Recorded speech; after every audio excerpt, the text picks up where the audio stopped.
always going to be tough today in those circumstances. United were always going to respond to what happened on Monday night, but Arsenal got in front and they stayed there to get the job done. They lead now by 1 point from Manchester City with one game to go. City have that extra game against Spurs on Tuesday night. Manchester United stay there in 8th place, 3 points behind Chelsea and Newcastle, who visit Old Trafford on Wednesday. I hope they did fix that roof here at Old Trafford. It is getting severe out there. The storm clouds have gathered here at Old Trafford. They have been all season. They're playing their part in this title race. It will go down to the final weekend. And those Arsenal fans who made the trip to Manchester will leave with glee in their hearts because they know they can have done no more than that. It's been an extraordinary run in 2024. 15 wins from 17. But there you go. There is the Old Trafford waterfall, famous now across the world. They haven't fixed it yet, and Sir Jim Ratcliffe, who is here today, can add that to the growing list. What would you do first, the team or the roof? We've seen it all in the last 10 minutes here. But it didn't come in time to save Manchester United, beaten by Arsenal by that 1-0. Roy Keane, Wayne Rooney and Paul Merson have been watching on in this dry and comfy studio. What did you like about that Arsenal performance? Was it just about getting over the line, Paul? Yeah, I think so. I thought they played in second gear. Very disappointing, Man United. I don't think they done enough at all. I thought Arsenal literally played in second gear. I think they will never have an easier game than that, if I'm being honest. I thought it was too easy. It was too easy. They didn't play well. They didn't play well at all.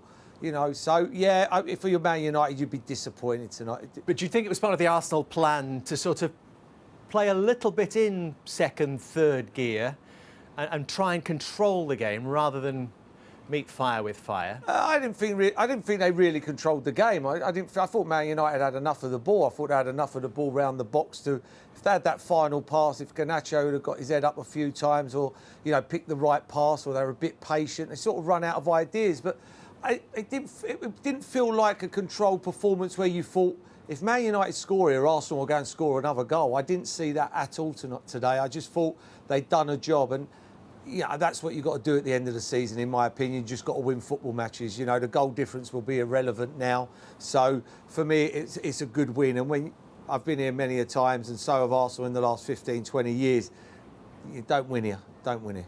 What did you make of it, Wayne? Was it for Arsenal really all about the result? Yeah, I think for Arsenal it's a great result. Obviously, come to Old Trafford and winning 1-0. I agree with Paul, what he said on Arsenal weren't at the best. Manchester United had a lot of possession, a lot of the ball around the penalty area, but they just couldn't find that cutting edge. I would like to see them cross the ball a bit more or get more shots off, and it was nice up until they got around the penalty area, then it broke down. So I think Arsenal deserved the win, and it was a good professional job. Does Arsenal deserve the win? Yeah, I think so. Job done, 3 points, again, clean sheet. I think the disappointment for me, especially the last half an hour, was United.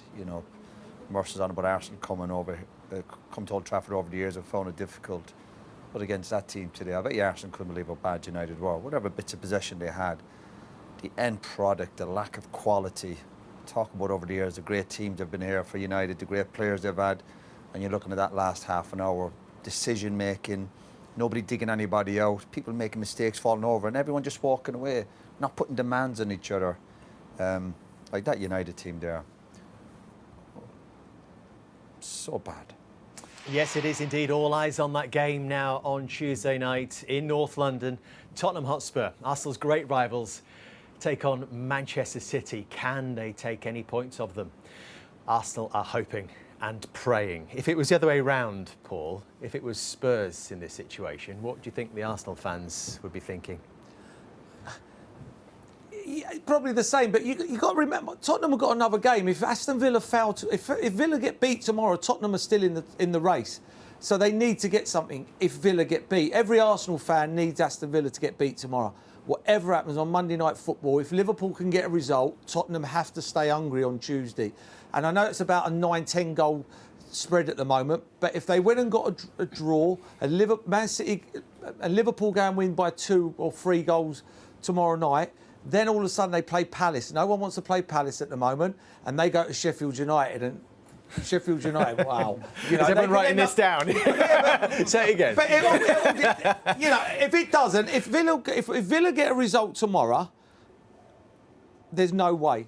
There's no way. Tottenham fans... Well, what would you say in that Spurs dressing room if that was the case? Can you talk about them having that edge and motivation? If you know, what else are they going to be playing for? They won't be playing for anything. No, they you know, I played in them games. It's the last game of the season. I played in them games. They've got a great record against Manchester City. I played in them games. They ain't wanting Arsenal to win the league or whatever happens. There won't be... It'll get to a stage Tottenham fans will cheer if Man City score. They will. I've seen, you know, the one thing they don't want is Arsenal to win the league. That's the one thing. But they have no choice if Aston Villa get beat tomorrow than to stay hungry. But I watched them the other day. I don't see it. I don't see it anyway. I find that hard to believe, but I'm sure if City started well and they were a goal down, it might be a long way back. But you'd like to think a player's pride would be certainly... I don't think so much the players. I don't think so much the players, but the fans. Yeah, but they're the ones, yeah, but then they'll start getting stick. I think we've seen it in 95, was it, when Blackburn went to Anfield, Liverpool beat Blackburn. So I think players will surprise you, and Tottenham, I can't see the players or the manager wanting them to go in there and lose the game. They'll have to think themselves and try and win the game, and it's going to be difficult enough as it is anyway to beat Manchester City. So the thing is, you've got to turn up against Man City, because if you don't, they'll embarrass you in front of your wife and kids and your family. They will. So you turn up and you go, well, you know, we'll get beat. They could beat you 5-6. They were there yesterday, not Tuesday night. That sums it up. That sums it up. No, it summed it up, didn't it? They done a lap of honour yesterday. I mean, because they know it's past their bedtime on Tuesday night. Oh. And that's why they done the lap. Man United didn't do it. Man United got Newcastle Wednesday. They didn't do it. Because of the weather. Have you seen it out there? No, honestly, that was a bit... It was a bit, you know... You can see in that picture, the puddles on that pitch now. I'm not sure if they played the game at that started that was worrying yesterday. Let's go back to events here this afternoon. And Arsenal have got themselves in that situation because they managed to win the game. But, of course, we can't really talk about it, Wayne, without talking about the role that Casemiro plays in this. Yeah, I think he's obviously shown that he's a midfield player and he's not a natural centre-back. And as I said at half-time, once Manchester United want to play this way, whether you're a midfield player or centre-back, you have to be ready to push out with the rest of the team, because if not, you play everyone on side and you get punished. And maybe a bit naive from here, there's not really an angle anyway for Onana to get the ball to him. But now you have to push out, you have to see it. And it's lazy. It's lazy. He's lazy. The rest of his teammates have pushed out and they get caught by it. And even defend the space. He's not aware of any players around him, and then Trossard comes in and gets an easy goal. It sums up United, you know, a bit obviously disjointed. I suppose a belief in what they're trying to do. We talk about giving the goalkeeper options. I don't think he had to give him an option there for the pass. When it goes back to the goalkeeper, get up the pitch. And we're talking about that when he does clear it. It's a 10 or 15 yard sprint. We're not saying Casemiro can cover 50 or 60, 70 yards. It's 10 or 15 yards. He must know from here now. When he says he's a goalkeeper, you're thinking, listen, if this comes back in there, his teammates are ahead of him, 10 or 15 yards. He must see it. He says if it comes to him, we're watching it live, and when it gets there, we went, oh, they're in trouble. And Johnny doesn't do enough. We're talking about stopping crosses, getting tight to people. But they're saying Johnny leaves Leicester City. You're on about recruitment, stopping the crosses, players doing their jobs. I go back to it. If you're having a difficult time as a football player or as a team, what you do have to go back to, try and do the basics right. United aren't even doing that right. We're talking about the bits at the end there. Decent delivery, put crosses in at the right time, play 1-2s. The decision making from the attacking players in the second half for United. You were sitting next to me. I was getting really frustrated. I just couldn't believe what I was watching. That's just that lack of quality. Decision making. Quick play, when to cross it, when to take 2 touches, 3 touches. They seem to be getting it all wrong. So poor. And then the goal they're giving away today, again, we go back to it. Listen, we're repeating ourselves all year. Schoolboy stuff. But it was a game of few moments from an attacking perspective from Arsenal. So when that moment does come, they had to be pretty ruthless and clinical when it did turn up. Well, very much so. I mean, Havertz does great. He does do great. I mean, he's left-footed. I mean, Johnny Evans turned him. But it's the way he delays it. You know, a lot of players would have got in that position and gone and just crossed the ball in. They'd have said, I've done my job. It goes whizzing across the 6-yard box and everybody goes, oh, he's done his job. So he done well there, Havertz. He waited and waited. He waited as long as he could. It was good awareness. And Trossard, done what every good winger should do on the other side, is get in there, break his neck and get in there. And he got in there. And Wan-Bissaka's quick, but if it's any other centre-half in the world playing in the any other centre-half playing in the Premier League for any other football team today, that wouldn't have happened. Is it fair to say, Wayne, this Casemiro centre-back experiment has not worked? Yeah, no, I don't think it has worked. And who else have they got in there? And the worrying thing is the amount of players they've got injured. You know, they've got centre-backs injured, midfielders injured, strikers injured. And that's a big concern. And as Roy said before about recruitment, you'd have to look at the whole football club. Is that, I mean, you've been in this situation as a manager yourself, I'm sure. Is that a coincidence that many players get injured when Arsenal seem to have gone through the season relatively unscathed? I think today, 8 of their players have played at least 30 games this season, or started 30 games. Yeah, players get injuries, but you need to want to play as well.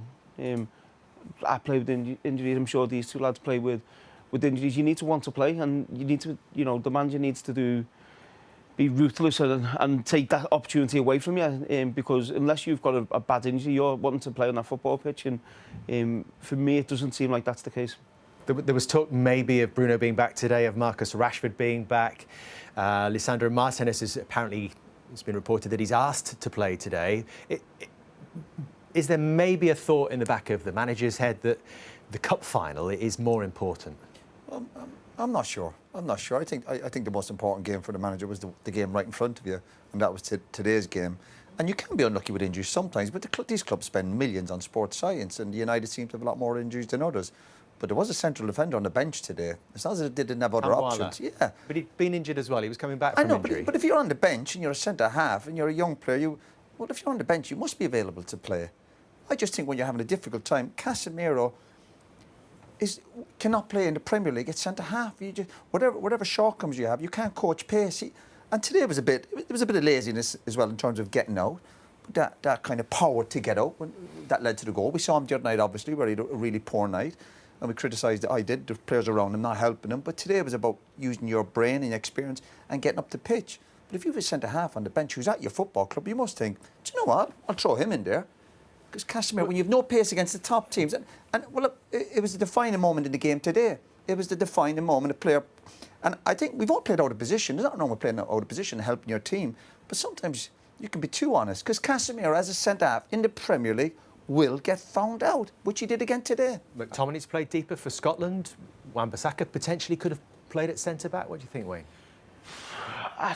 I just think at the minute you can put anyone there and it wouldn't work, because I think the team looks so disjointed, a team of individuals, and it's a big concern because you look around the Premier League, even teams towards the bottom of the table, there's a togetherness and there's a compactness about the teams, and I think with Manchester United, they're so open at times that it's incredible. The space, the chances they're giving away, and so any play there really, I feel sorry for, because it's such a difficult position to play in that team. The Arsenal players will be sitting in that dressing room. I'm telling you, they'll be going, how easy was that? And they never even got going, Arsenal. If Arsenal had to up the gears, of course they would have done.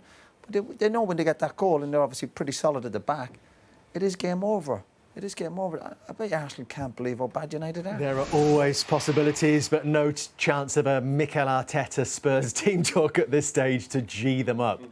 Let's remind you of the situation we find ourselves in going into this final week, with Manchester City having played one game fewer than Arsenal. Of course, if the points were the same, the first thing we then look at is goal difference, and Arsenal still edge it by 3.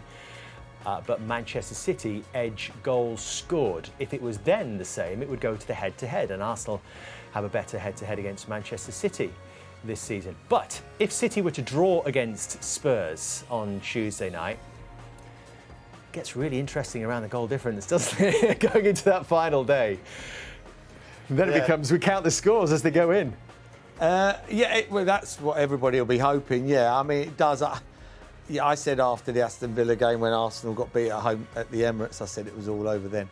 It hasn't changed my mind. Man City just do what they do. I mean, it's disheartening at the moment. I mean, and they're doing it under pressure. You've got to realise it's under pressure week in, week out. You know, go to Palace, need to win a game. They go 1-0 down in 2 minutes, just pop it around, win 4.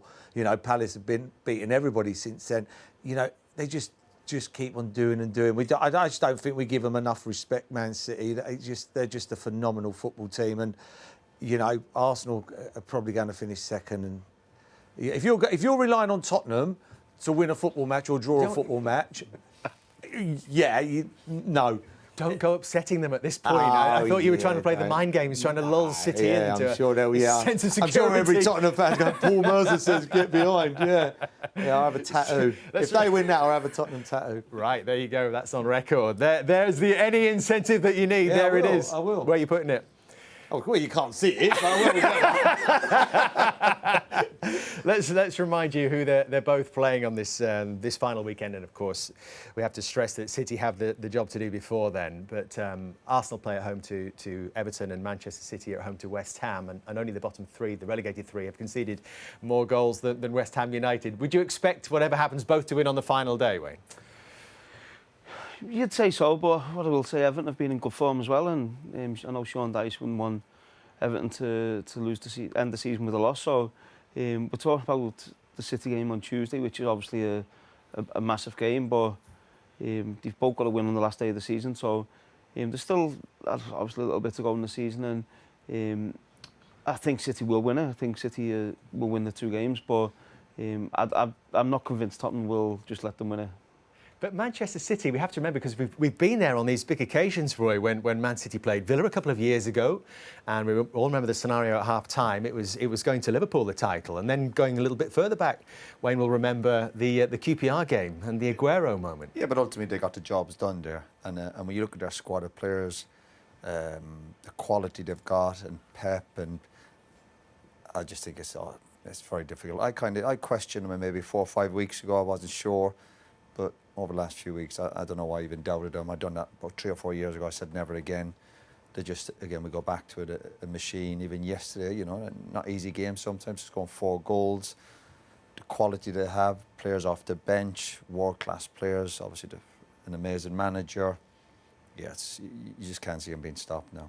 Let's remind you then of the scenario that Spurs and Aston Villa are facing, because Paul's talked about the need for Spurs to be motivated. That gap is 4 points. Spurs can still get to 69. Clearly, Villa need to get 2 points. Their goal difference is 8 superior, so you would think 69 is going to be enough for them. So realistically, if they don't win, Spurs are still in the race. If they don't win against Liverpool tomorrow, I should stress. Really need to get beat. If Villa got beat tomorrow by 2 or 3, all of a sudden that goal difference changes a bit. Then they go and get beat by 1 or 2 at Palace. We've seen Villa struggling in recent and then they go and get... So if they lost their next 2 games by 2 clear goals, which is not, I'm not talking out of extraordinary here, that's 4 goals. And then all of a sudden Tottenham can put anything, get a draw against Man City, and then I'm having a tattoo, and then they go and put 6 past Sheffield United that you wouldn't put anything past.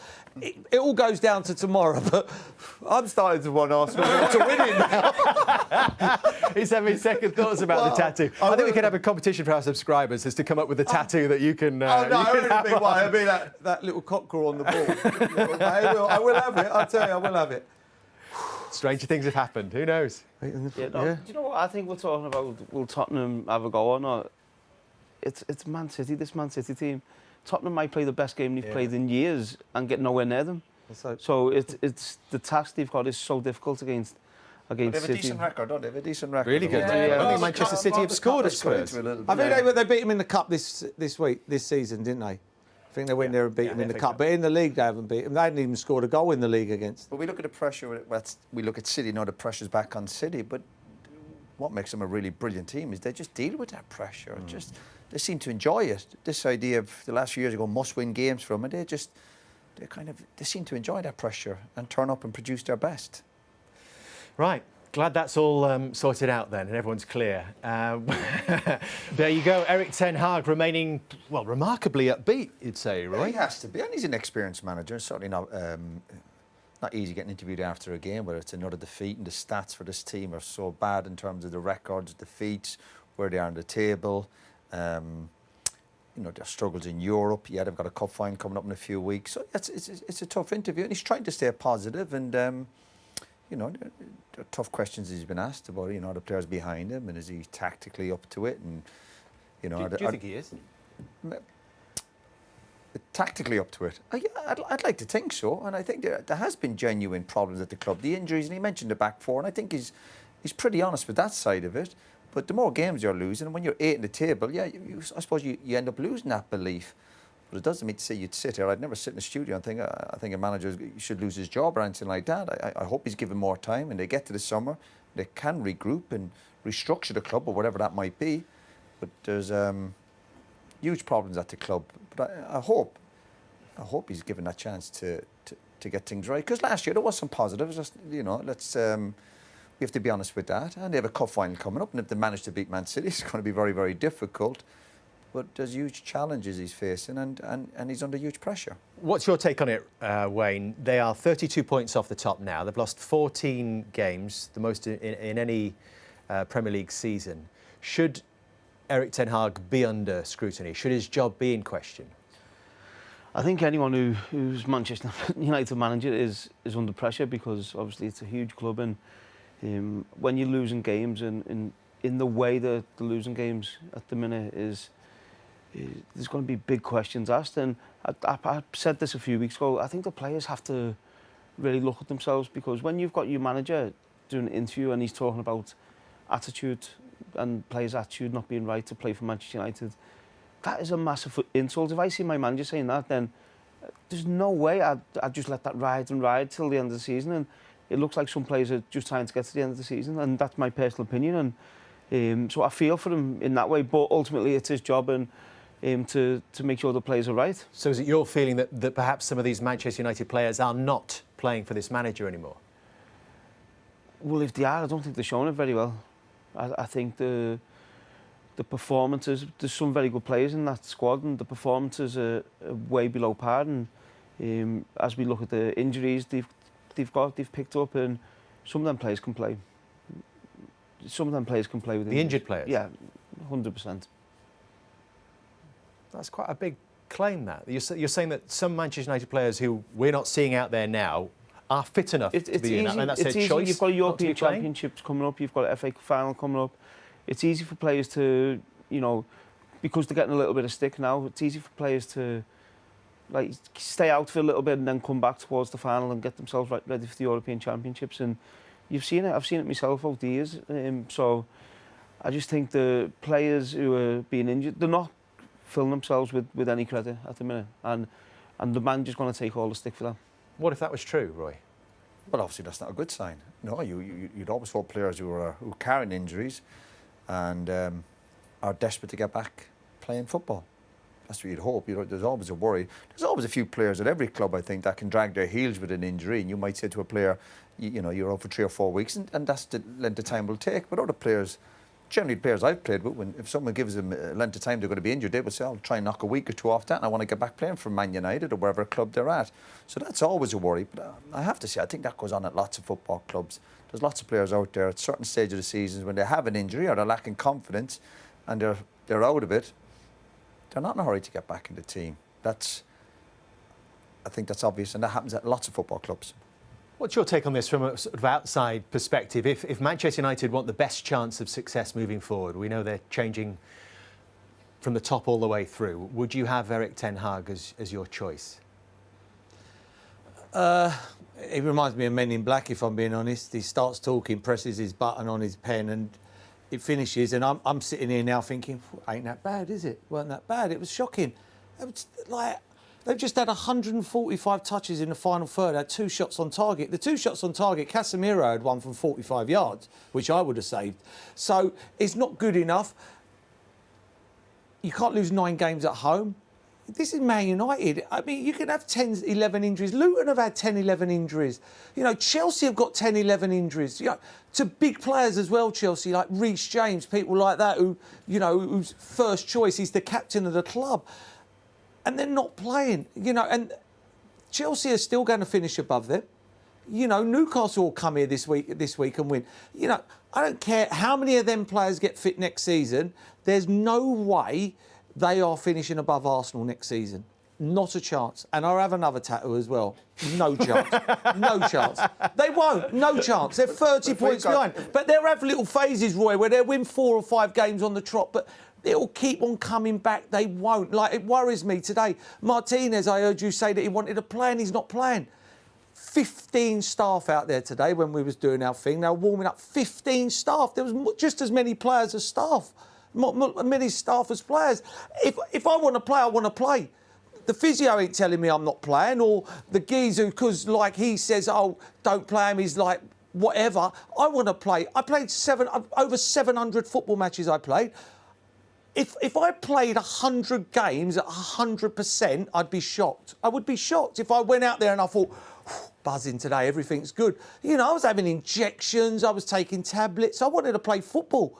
You know, I wasn't going to listen to someone else tell me that I can't play. I want to play. And this is the problem. You know, everybody else tells everybody else to play. You know, the young lad, not being horrible, he's had an injury. If I'm not playing today and I'm the centre half... Talking about Willy Campbell. Willy Campbell. If I'm today and I'm sub and I'm centre half and I'm playing behind Johnny Evans, Casemiro, what's the point in being here? But you ask us, do we kind of have the belief in the manager? But we're not working with him. The biggest worry is in the dressing room. You know, the training ground, what it's like before the game. Are they looking at their manager, the players, even the experienced players, and looking at the manager and going, we feel you can get us over the line and drag us over the line. Do you think they are? Well, the evidence is not there. With the stats and the table and the amount of losses and the type of performances, and when they do go under, not necessarily today, but they've gone under in games and they've given up 2, 3, 4 goals very, very quickly. So you're looking, they're lacking that belief and that sometimes that mentality to play for Man United. So if the players are not looking at the manager going, oh, listen, we're 100% behind you. You'd always get 1 or 2, of course, who would have their doubts because they might be out of the team or trying to get her. But if you've got 8, 9, 10 players who are doubting the manager, then you're in huge trouble. Do you think winning the FA Cup saves Eric Ten Hag? And I personally hope they do give him time, because I think there's a lot of problems at the club. Recruitment, you know, is massive, and it hasn't been good enough throughout the years. So I do think he gets time to do it right. And but we've seen before. I was part of the FA Cup final when we won it in 2016, and Louis van Gaal lost the job. So never know. Well, let me ask you this then, Wayne. Manchester United, if they finish 8th, will miss out on Europe unless they win the FA Cup, and that would be the second time in 30 years that's happened. But actually, is there an argument that might be a positive moving forward? No, for Manchester United, you want to be playing in all the competitions, the best competitions, and obviously they can't make the Champions League, but to play in Europe is massive. You want to... We're not talking about Champions League, though, are we? We're talking about potentially the Conference League. Yeah, but it's still my last ever game for Manchester United. We won the Europa League, and that's still something I have a lot of pride in doing. So you can only win the competitions you're in, and of course, for United fans, for players, for staff, they want to be in the Champions League. They're nowhere near that at the minute. But then again, they were in that this year, weren't they? Yeah. They were terrible. Last year we were praising them, going, well, they've managed to get into the Champions League. But there's no good for a club as big as Man United being in the Champions League if you've got absolutely no chance of winning. I know there's a financial side to it, that the club need to be involved in it. But I can't sit there and go, it's a positive to finish 8th and be out of Europe. How can you... What kind of message does that send to your players, to your supporters, that, oh, we'll regroup? It's a setback, and great clubs go through difficult spells, and United are having a difficult spell, no doubt about it. But I don't see any positives in finishing 8th. And then on top of all that, you look at the points totals, but then the goals to be -3 or 4. Yeah. Man United is just... I didn't think in my lifetime I'd see this. I didn't think I'd see it. Well, there never has been a negative goal difference for Manchester United. Yeah, but even 8th, I mean 8th in the league. This is still like sitting here today. This is in my opinion, the biggest club in the world. You know, still one of the biggest clubs in the world. It's not the biggest team in the world. I mean, if they beat Man City in the FA Cup final, looking at it at the moment, looking at the last few results, looking at the Palace, he should get knighted. He should get knighted. I'm not exaggerating. He should get knighted, because it would be a miracle. It would be a miracle if they beat Man United. I know Wigan have beat them and teams like that, but Man United will go after them. And at the moment, the way they're playing, they could do what they did to Watford. Even when they're lined up today, you're looking at the lineups and you're looking at the Man United team and you're looking going, like, every team must look forward to playing United. It doesn't mean they're going to beat them. They still have to turn up, and still it can be achievement beating Man United. But the better teams must look at this United team at the moment, without the players, you know, the important players who might be injured, and looking going, listen, this is There's no presence about them. There's no fear involved in this United team. They're a really bang average team now. And again, we always go back to it. The table doesn't lie. How many Man United players would get in the Arsenal team today before kick-off? Not one. Not one. Well, we're back here on Wednesday when they take on Newcastle. So it's not all over yet, this race for Europe for Manchester United. Then they go to Brighton on the final day. Roy and Wayne will be back with us on Wednesday as well. And Paul will be in a North London tattooist parlour.